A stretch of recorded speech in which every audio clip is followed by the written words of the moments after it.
नमस्कार मित्रांनो, स्वागत आहे तुमचं आताच्या ब्रेकिंग न्यूजमध्ये। मित्रांनो, रिझर्व्ह बँक ऑफ इंडिया म्हणजेच आरबीआयनं केवायसी नियम आणखीन शिथिल करण्यासाठी नवीन निर्देश जारी केलेत, जेणेकरून बँक खातेधारकांना त्यांची दीर्घकाळ बंद असलेली खाती आणि दावा न केलेल्या ठेवी सहजपणे पुन्हा सुरू करता येतील।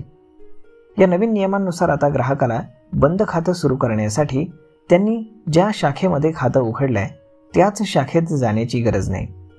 केवायसी अपडेट करताना आता कोणत्याही बँकेच्या शाखेतनं ते करता येईल, मग ती होम ब्रांच असो किंवा नसो।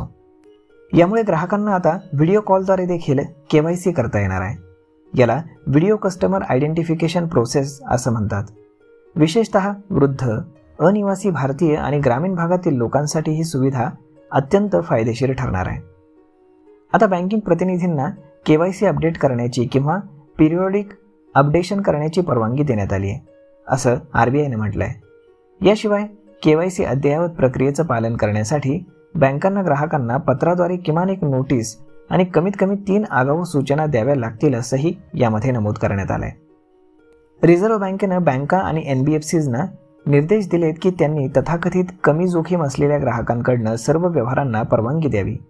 केवायसी प्रलंबित असलं तरीही त्यांना परवानगी देण्याचे निर्देश आरबीआयने दिलेले आहेत।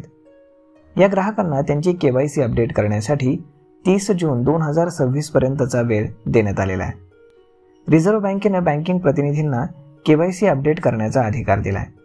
बँकिंग प्रतिनिधी म्हणजेच एनजीओ, स्वयंसेवा गट, मायक्रो फायनान्स संस्था यांच्यासारख्या संस्था ज्या बँक त्यांचे एजंट म्हणून काम करतात त्यांच्यासाठी करार करते। तुमच्या स्थानिक किराणा दुकानाच्या मालकाला देखील बँकेकडनं परवानगी मिळाल्यास तो देखील बँकिंग प्रतिनिधी म्हणून पॅनलवरती येऊ शकतो। तर मग मित्रांनो, अशा पद्धतीनं आता तुमचं बंद झालेलं अकाउंट सुरू करणं अगदी सोपं केलेलं आहे आरबीआयनं।